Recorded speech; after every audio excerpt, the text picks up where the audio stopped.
Bonjour, bonjour, bonjour. Je suis très heureux de vous retrouver ce soir.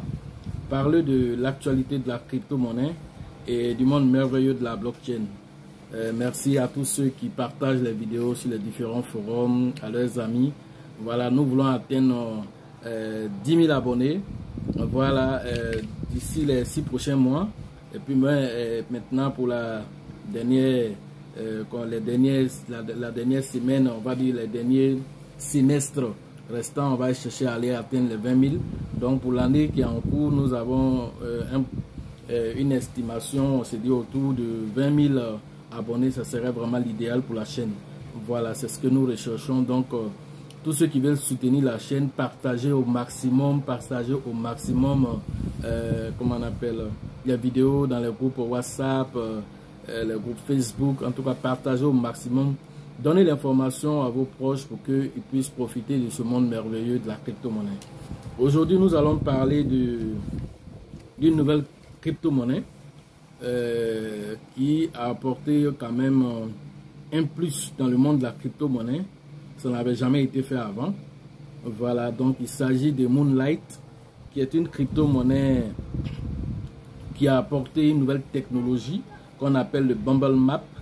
Voilà, qui est un peu la cartographie de, comment on appelle, de toutes les opérations qui se passent sur Binance, voilà, la blockchain Binance, voilà, donc la Binance Smart Chain. Et donc, ils ont axé leur technologie sur la Binance Smart Chain. Tous les projets qui démarrent sur la Binance Smart Chain, leur Bumble Map permet de pouvoir cartographier, on va dire, toutes les opérations, transactions qui se passent sur comment on appelle, le projet. Et donc, ça permet de donner ce qu'on appelle des clusters, des bulles. Et ces bulles-là représentent chacune, comment on appelle, une information sur, comment on appelle, les différentes connexions qui ont lieu entre comment on appelle, les différents portefeuilles. Et donc, comment ça fonctionne? Il faut avoir au minimum 250 milliards de tokens de Moonlight.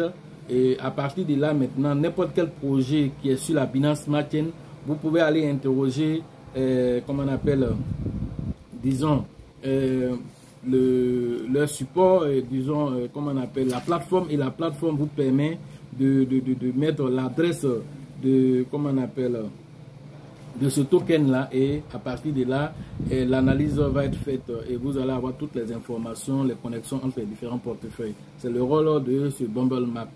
Et donc nous avons essayé de faire aussi comment on appelle, une lucane là-dessus, et maintenant nous allons partir pour aller vérifier un peu le Bumble Map d'un token que nous aimons beaucoup, qui est Yoshi. Voilà, donc nous avons essayé de regarder un peu le Bumble Map de Yoshi, qui a déjà été fait même par Moonlight là-bas. Et donc, en le faisant, donc ça va nous permettre de savoir un peu où Yoshi se trouve, où on est en train de partir. Parce qu'il y a eu pas mal de vidéos là-dessus. Et certaines personnes ont donné leur avis disant qu'ils ne sont pas d'accord, qu'il y a trop de connexions entre les portefeuilles. Et donc, moi, je ne suis pas d'accord avec leur avis. Et donc, c'est pour ça que j'ai fait cette vidéo-là, pour donner aussi mon avis, parce que c'est ce que vous devez comprendre, c'est que le Bumble Map, c'est juste un outil, comme la manière dans le trading, il y a, comment on appelle, des indicateurs. Les indicateurs, c'est des outils qui te donnent une information sur quelque chose. Maintenant, souvent même dans le trading, on te dit, bon, les indicateurs, tous sont d'accord que la paire que tu as choisie va aller dans le sens à la hausse. Et malgré cela, la paire descend quand même. Comment vous expliquer cela? Un indicateur, c'est juste un algorithme qui te donne une information par rapport à une tendance. Et c'est la même chose ici. Ils ont choisi juste des clusters, des bulles qui te donnent des informations sur les différentes connexions et les différentes transactions sur les, comment on appelle, dans les différents portefeuilles, les connexions qui se passent. Mais il ne te dit pas ce qui est là, il y a quoi dedans. Ce n'est pas tous les portefeuilles qui sont identifiés. Il y a certains exchanges qui donnent leur identification. Mais certains portefeuilles ne sont même pas identifiés pour dire ce portefeuille-là, c'est un portefeuille marketing. Ce portefeuille-là, c'est un portefeuille airdrop. Ce portefeuille-là, c'est un portefeuille qui est destiné à faire des récompenses giveaway. On n'en sait absolument rien. Mais on nous donne seulement les différentes connexions. Et si vous basez sur ces informations pour pouvoir juger une pièce, certains vont faire beaucoup d'erreurs parce qu'ils n'ont pas pouvoir bien analyser. Et les différentes connexions ne sont pas forcément sujets du fait que les gens vont venir vider. Il faut aller encore plus en profondeur. Si vous vous limitez à ça seulement pour choisir les projets, vous allez vous mordre les doigts un matin. Et donc, allons-y rapidement pour aller regarder le Bumble Map et nous allons revenir. Le Bumble Map de Moonlight. On va essayer de voir quelques projets ensemble.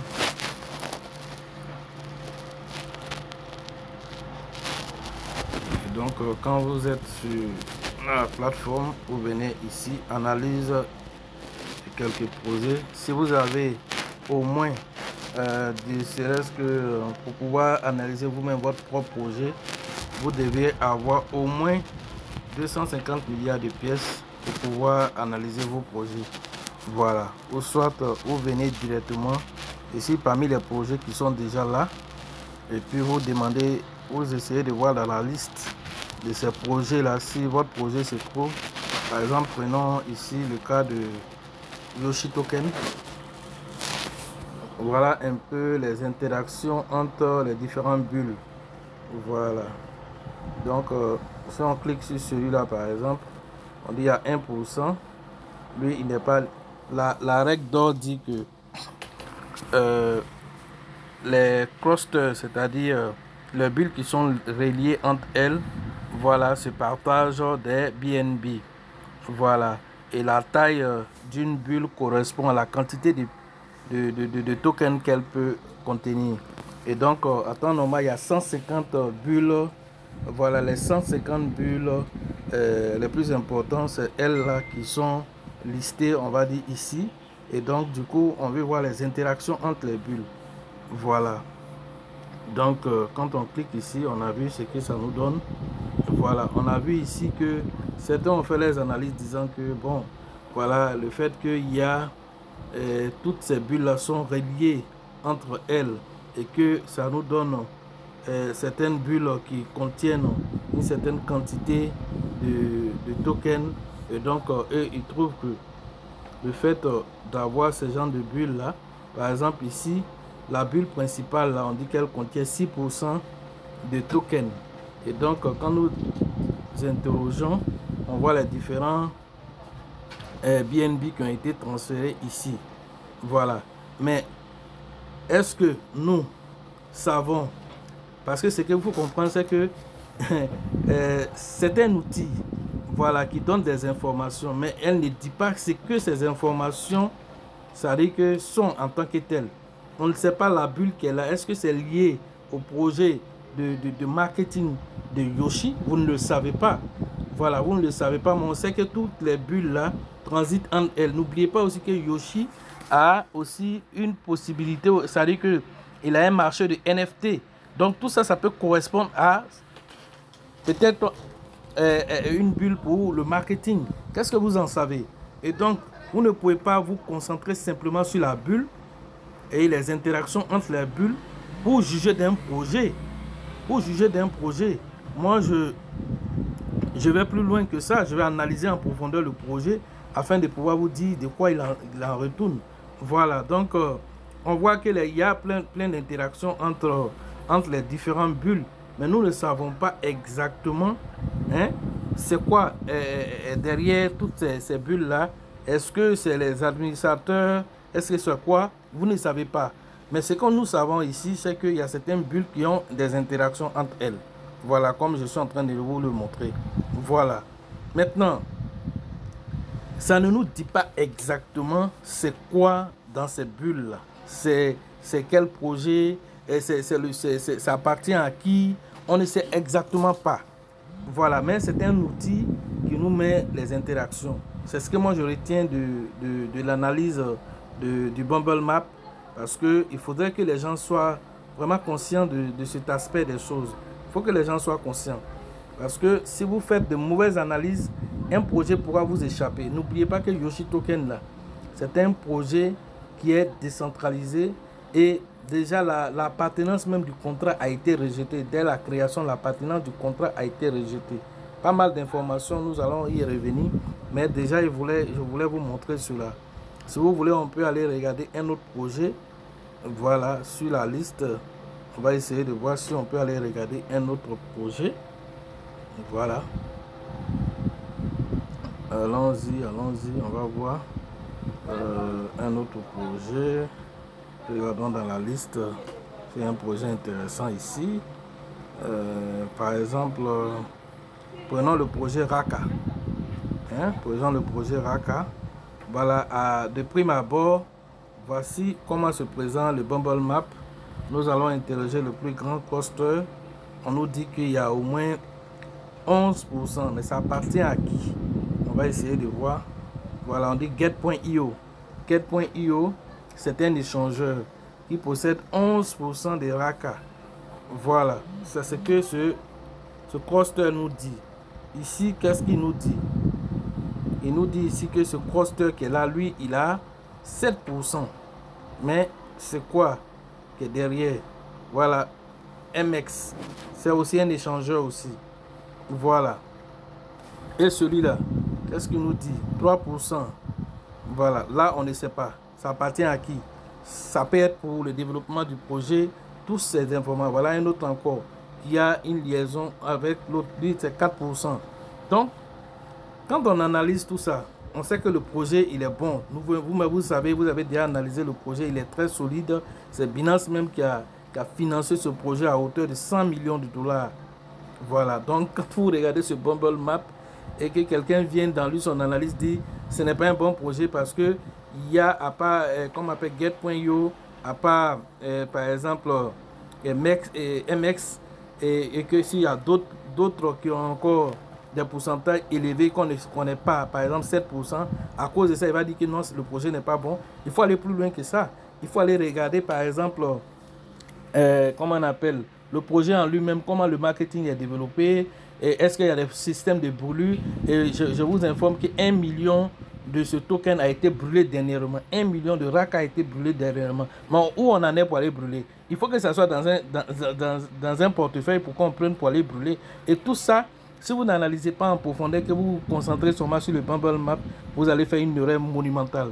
Voilà ce que je pourrais vous dire. Nous allons nous retrouver tout à l'heure pour la suite. Merci. Là, nous sommes de retour. Vous avez vu un peu le Bumble Map de Yoshi. Voilà, ce sont les 150 portefeuilles qui sont interconnectés. Et nous avons vu qu'il y a toutes les portefeuilles qui sont interconnectés sont liés à un autre portefeuille. Et ce portefeuille a, comment on appelle, autour de 6%, je crois bien, comment on appelle, des tokens.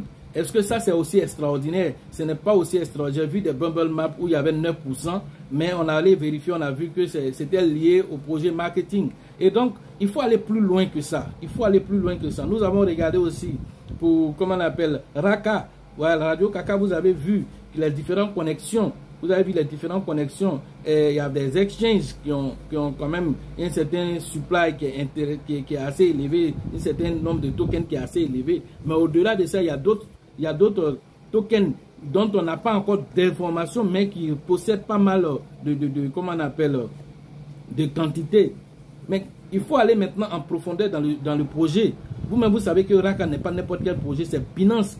Après, une compétition qui a choisi Raka, investi, et ils ont reçu plus de 100 millions de dollars pour développer leur projet. Et ce projet-là encore va plus loin en faisant le Mystery Box de Binance. C'est eux qui gèrent ce projet-là. Et ils gèrent encore plusieurs autres projets. Maintenant, quand on regarde comment on appelle, les Bumble Map, on a vu certaines connexions, mais il y a certains portefeuilles dont on n'a aucune information là-dessus. Donc, pour cela, on doit juger quoi? On doit dire que le projet n'est pas bon? Non. C'est une interprétation, mais qui a besoin d'aller en profondeur dans le projet pour aller chercher à comprendre ce qui se passe, pourquoi il y a tel genre de connexion, c'est lié à quoi. Mais on ne peut pas se figer à ça seulement pour juger la pièce. Voilà ce que je voulais faire comme analyse sur l'utilité de cet outil-là. C'est intéressant comme outil. Ça nous donne une visibilité sur... Ça va pousser aussi les développeurs qui sont derrière ce projet à être très transparents. Parce que le fait d'avoir ces connexions-là, il va falloir aussi avoir des justifications plus tard pour nous donner. Et donc, c'est pourquoi aussi c'est intéressant. Voilà, on a vu même le CEO de ce token-là allait échanger directement avec CZ, le CEO de Binance. Voilà, donc du coup, c'est une collaboration gagnant-gagnant pour les deux tokens et c'est intéressant de voir que c'est un même coin qui a cette technologie. Comme je le dis et je ne finirai pas de le dire, les mêmes coins nous apportent toujours de la technologie nouvelle. Ce n'est pas, je ne sais pas, Ethereum qui a envoyé cette technologie. Ce n'est pas, je ne sais pas moi, Binance qui a envoyé cette technologie. Ce n'est pas USDT qui a envoyé cette, ce n'est pas ADA qui a envoyé cette. C'est un même coin qui a envoyé cette technologie et donc ils sont en train d'aller très loin. Et donc, soutenez ces gens de pièces parce qu'on ne sait pas où ça peut nous envoyer. Ils ont fait un supply quand même assez important aussi, qui est 1 million de milliards de tokens qui ont été faits. Je n'ai pas vu, en analysant le projet, je n'ai pas vu de burn. Je n'ai pas vu de burn, je n'ai pas vu de burn automatique dans le projet. Voilà, actuellement, il a 8,072 $. Voilà, il a un volume de transaction Moonlight dont je parle. Il a un volume de transaction de 13 551 $ de façon journalière. Voilà, donc ils sont à 26 000 holders. Voilà, actuellement. Et donc le projet a un incubateur de projet. Ils ont un incubateur qui facilite le lancement et la croissance de certains projets sur la Binance Smart Chain. Tous ces projets qui sont incubés, il y a 2% qui sont récupérés en termes de frais quand ces projets, quand eux font le lancement de ces projets que eux ils ont choisi pour incuber, et donc il y a 2% qui est récupéré et ces 2% permettent de pouvoir faire ce qu'on appelle le rachat, voilà, de tokens et pour apporter aussi de la liquidité et pour permettre aux graphiques de monter. Voilà un peu ce qui a été dit, mais sinon je n'ai pas vu de tokenomique de brûlure dans ce token là. Voilà, donc voilà ce que je pouvais dire sur Moonlight. Et vous dites que c'est un projet, voilà, qui a apporté une nouvelle technologie de Bumble Map. Voilà, cette cartographie des projets Binance Smart Chain. Et c'est intéressant à prendre en considération en tant que technologie nouvelle. Hier, je vous ai parlé de la rebase. Aujourd'hui, je vous parle de Bumble Map. Et tout ça, c'est à l'avantage de tous les utilisateurs de la Binance Smart Chain. Voilà. Ok. Donc, parlant toujours de Yoshi, je vais revenir sur Yoshi. Voilà, pour essayer d'expliquer un peu Yoshi encore en profondeur. Yoshi, c'est un token qui est décentralisé. Il faut que ça soit compris. Il est décentralisé. Et là, on va dire pratiquement copier le Shiba. Parce qu'ils ont fait 1 million de milliards de tokens. Mais à la différence de Shiba qui a envoyé 50% à Vitalik pour brûler. Et qui a brûlé 90% des 50%. Eux, ils ont brûlé eux-mêmes directement 50% de l'offre. Est-ce que vous comprenez? Ils ont brûlé 50% de l'offre. Ensuite, ils ont ensémencé. C'est-à-dire, ils ont bloqué le reste de la liquidité dans PancakeSwap. Est-ce que vous comprenez ce que ça veut dire? C'est un projet qui est entièrement décentralisé, qui appartient à la communauté. Et donc, ils ont brûlé une quantité importante de 50% et 50% ont été ensémencés, bloqués dans le pool de liquidité. 4% retournent aux holders. Et dans les 50% qui devaient être bloqués, en fait, c'est 43% en vérité, c'est 40% en vérité qui ont été bloqués dans le pool de liquidité. Quand on rentre en profondeur dans le projet, c'est 40% qui ont été bloqués et 10% ont été gardés pour être brûlés manuellement. 10% vont être brûlés manuellement en fonction de l'augmentation du nombre d'holders. C'est ce qu'ils ont choisi et tout ça, ça va faire du marketing, ça va attirer encore des gens dans le projet. Et chaque fois quand ils atteignent un certain pourcent, on brûle 2,5%, 2,5%, 5%, jusqu'à atteindre les 10%. Mais ces 10% là, dites-moi, c'est où on s'en va les garder? C'est pas dans un portefeuille? C'est 10%, c'est pas dans un portefeuille, on s'en a gardé. Si on s'en a gardé, c'est 10% dans un portefeuille et que ça représente 6% de l'offre du marché et que toi tu t'en vas, tu regardes le cluster là-bas que tu vois 6%. Tu n'es pas allé regarder en profondeur dans le projet. Toi tu viens dire ici que pourquoi il y a trop de connexions entre les portefeuilles et que toutes les connexions vont vers un cluster. Il faut aller en profondeur pour chercher à comprendre tous ces schémas. Et donc du coup, les gens qui vont venir vendre là, selon vos analyses, ceux qui vont venir vendre là, c'est qu'ils ont bloqué dans la liquidité là, les offres qu'ils ont là, ils vont venir un coup brûler tout ça et puis nous on va venir vendre tout ça là, et puis on va pas prendre au drap de ça, nous on va pas prendre conscience de ça, on va pas savoir ça quand même. Voilà les détenteurs de Bitcoin, les institutions financières qui ont qui ont plus de... Les fonds d'investissement, ils ont combien de pourcents de Bitcoin? Mais pourquoi vous ne craignez pas que le Bitcoin parte à 0 un matin si ceux-là se lèvent un matin pour vider? Hein? Eux, ils ont plus de 30% de Bitcoin en circulation. Ils peuvent venir un matin pour dire, bon, on n'a qu'à s'entendre, on va aller faire chuter le Bitcoin. Ils peuvent le faire. Voilà pourquoi le Bitcoin, aujourd'hui, cette année, l'année 2021, on s'attendait à ce que par rapport au halving, et ce qu'on sait sur les halving, le Bitcoin devait aller à 100 000 $. Mais c'est grâce à ces institutions et ces fonds d'investissement pour avoir un bilan positif, hein, en fin d'année. Ils sont allés vendre des Bitcoins pour aller présenter leur bilan positif, pour dire, voilà, nous, on a fait notre travail, on a investi dans le Bitcoin en début d'année, voilà ce qu'on a fait. Mais en vendant là, qu'est-ce qui se passe sur le prix? Le prix va chuter. Mais vous allez voir, le Bitcoin va remonter encore en janvier là, parce que les mêmes là vont venir racheter encore, parce qu'ils doivent maintenant se positionner en début d'année pour aller maintenant faire un autre bilan en fin d'année. Et donc c'est un schéma comme ça. Mais ils influencent le marché. Ça ne vous inquiète. Allez-y, regardez le bombardement de Bitcoin. Allez-y, regardez le bombardement de Bitcoin. Vous allez voir les différentes connexions. Allez-y, regardez ça. Vous ne regardez pas ça. C'est sûr que YouTube venez vous emmerder.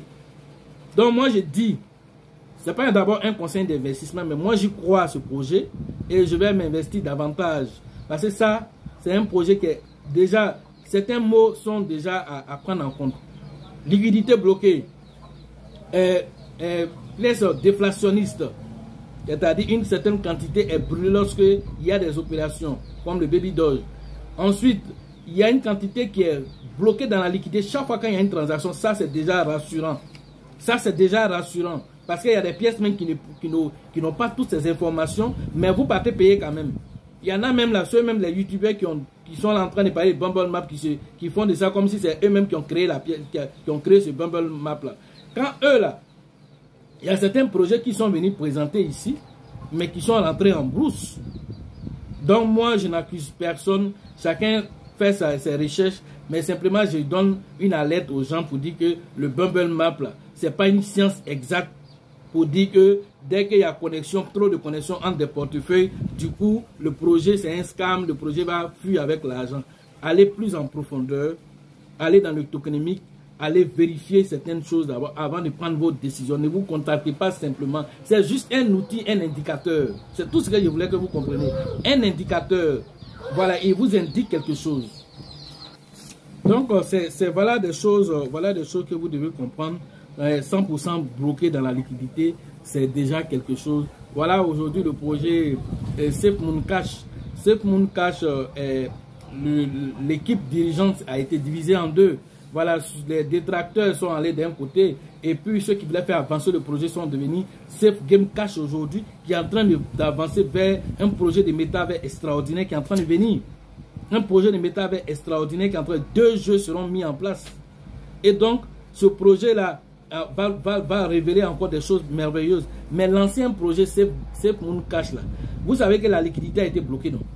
Et vous savez que jusqu'à présent, comme la liquidité est bloquée, ceux qui ont encore des Safe Moon Cash là peuvent aller sur PancakeSwap, aller faire quoi?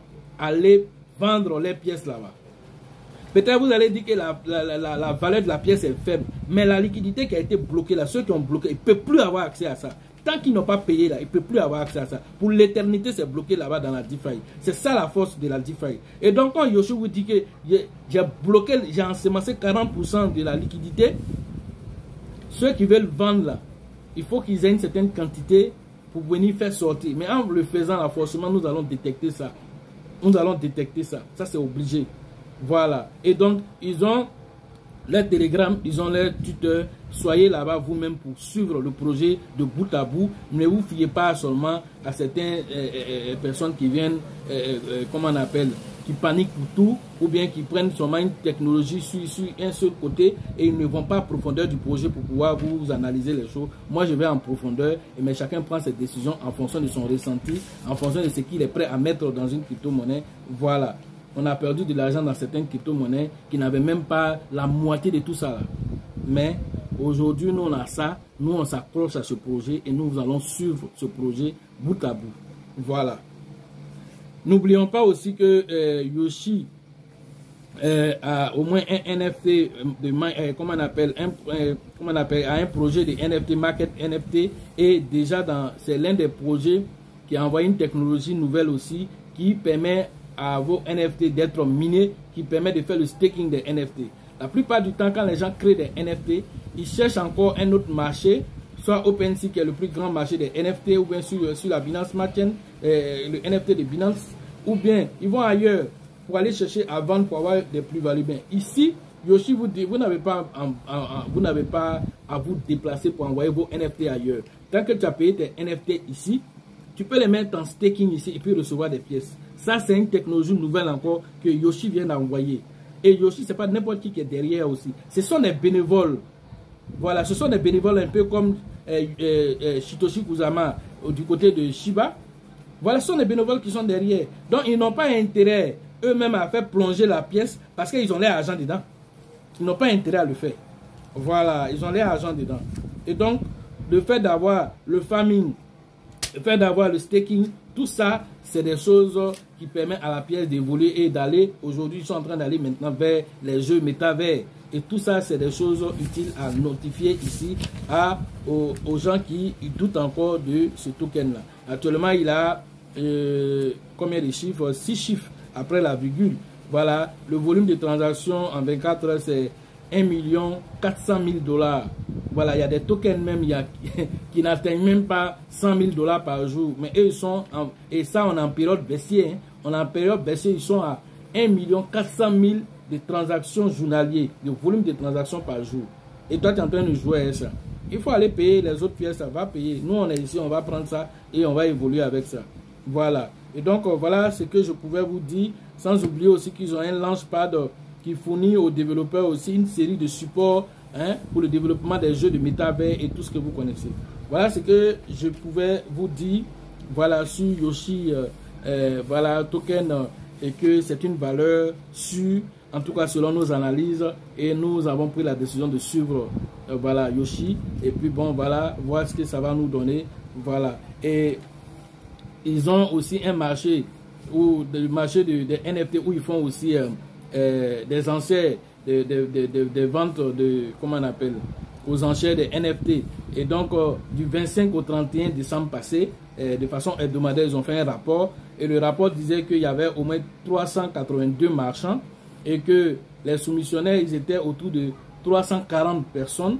Et donc, ils ont mis sur le marché autour de 181 milliards 723 937 142 tokens.